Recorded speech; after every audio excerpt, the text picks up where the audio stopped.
اور تو تم مسجد میں نماز کے لیے جانا چاہو تو جا سکتی ہو. مردوں سے کہا جا رہا ہے کہ تمہیں روکنے کا ادھیکار نہیں، لیکن اس کے بعد بھی آپ نے فرمایا کہ عورت کا گھر میں نماز پڑھنا مسجد میں نماز پڑھنے سے زیادہ افضل ہے.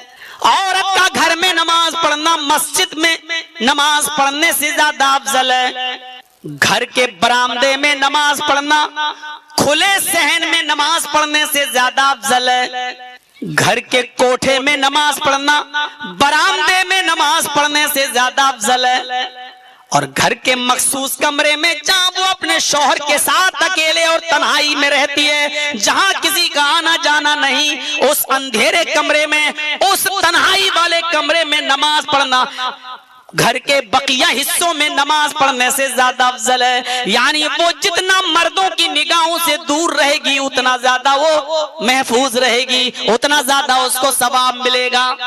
عورت گھر میں مسجد سے میں نماز پڑھنے جا سکتی ہے، لیکن عورت کا گھر میں نماز پڑھنا مسجد میں نماز پڑھنے سے زیادہ افضل اس لیے ہے کہ وہ مردوں سے دور رہے گی اور فتنوں سے بچی رہے گی. میرے بھائیوں، یہ حدیث ہے، اللہ کے نبی صلی اللہ علیہ وسلم کا فرمان ہے، لیکن اس کا یہ مطلب نہیں ہے کہ اگر عورتیں مسجد میں جائیں تو آپ ان کو منع کر دو. نہیں، کیونکہ اللہ کے رسول نے کہا تم ان کو روک نہیں سکتے. لا تمنعوا اماء اللہ ان یصلین فی المسجد. تم مسجد میں عورتوں کو نماز پڑھنے کی اجازت مانگیں تو روک نہیں سکتے ہو، منع مت کرو، لیکن گھر میں نماز پڑھنا زیادہ افضل ہے. اب ایک اور حدیث سنیے. اگلے صف میں نماز پڑھنا، اگر عورت مسجد میں آ بھی گئی نماز پڑھے گی تو پہلے مردوں کی صفیں ہوں گی، اور جہاں مرد کی صف ختم ہو جائے گی پھر پردہ پڑا ہوگا، پھر پردے میں عورتیں ہوں گی، پردے کی آڑ میں. جیسے آپ نے یہ پردہ لگا رکھا ہے، اس طرف عورتیں ہیں اس طرف مرد ہیں، ٹھیک ہے، ایسے ہی عورتیں مردوں کے پیچھے نماز تو پڑھیں گی لیکن پردہ پڑا ہوگا. پردہ، مرد عورتوں کو نہ دیکھیں، عورتیں مردوں کو نہ دیکھیں، پردہ ہوگا. اب سنیے اگلی صف پہ پڑھنے کی اہمیت کیا ہے.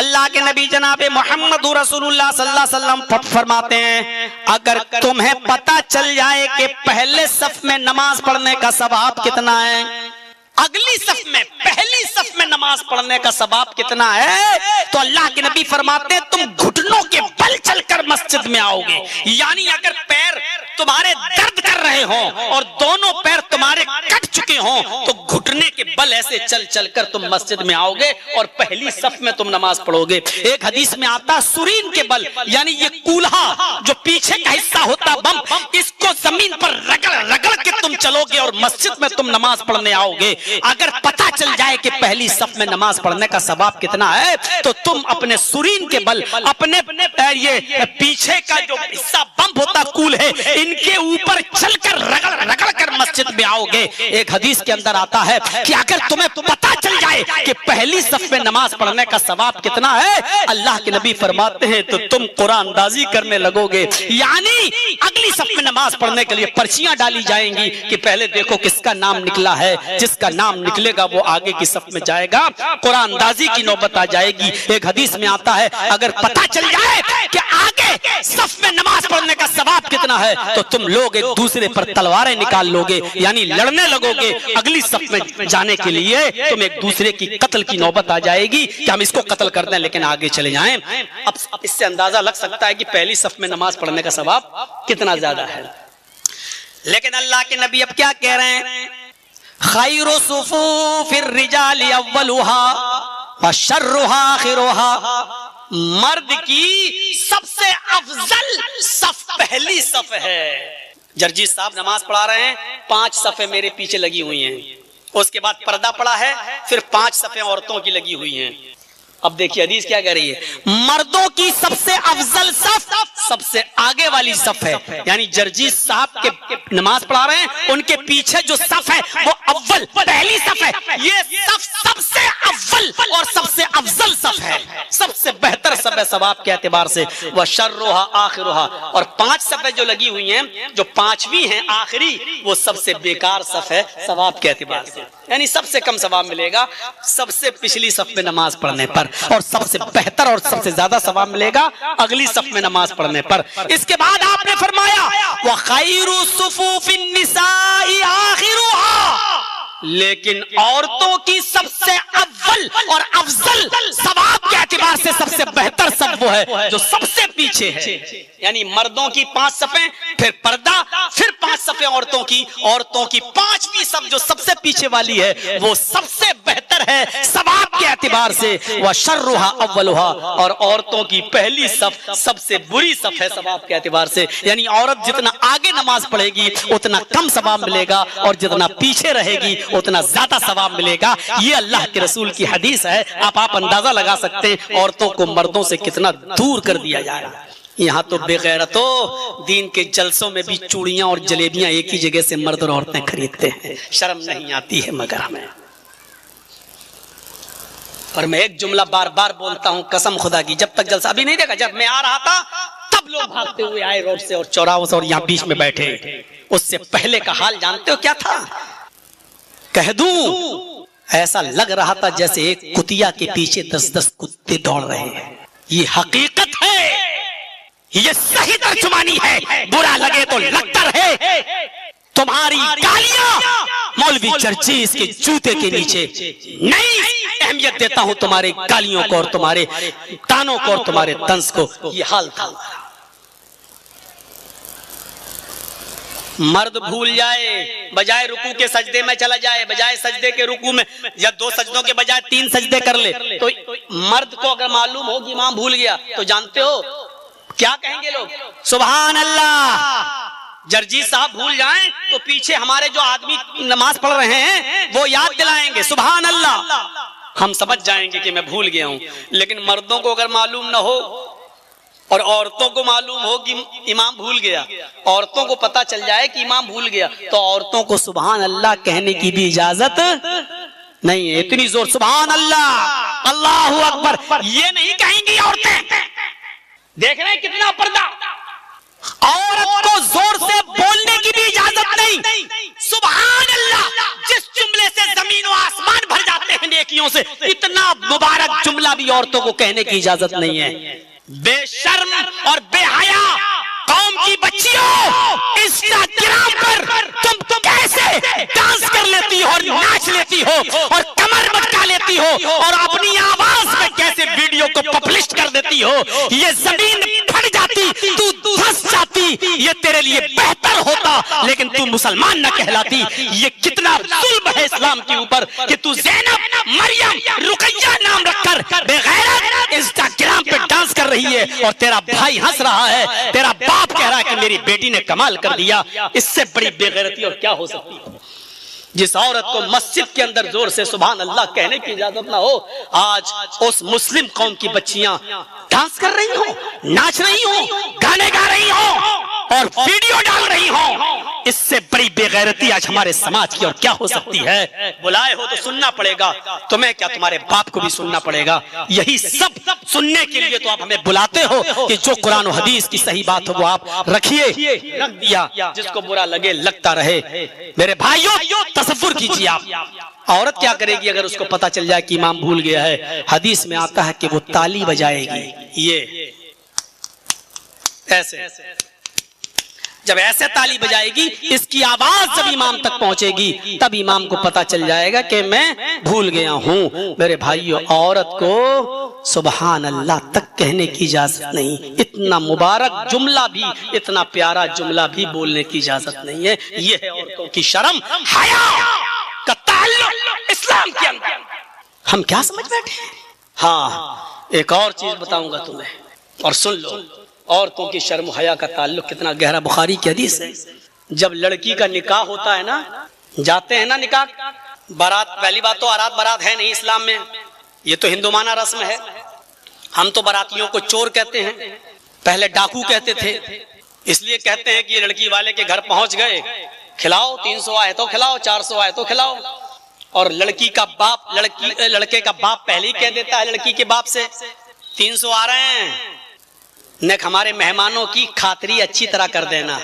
یہ اچھی طرح ہی میں بھیک چھپی ہوئی ہے. ہمارے مہمانوں کی خاطری ذرا اچھے سے کر دینا، یعنی بڑا نہیں چلے گا. چکن، مٹن اور یہ کنویں کا اور ہینڈ پائپ کا پانی نہیں، بسلری بوتل.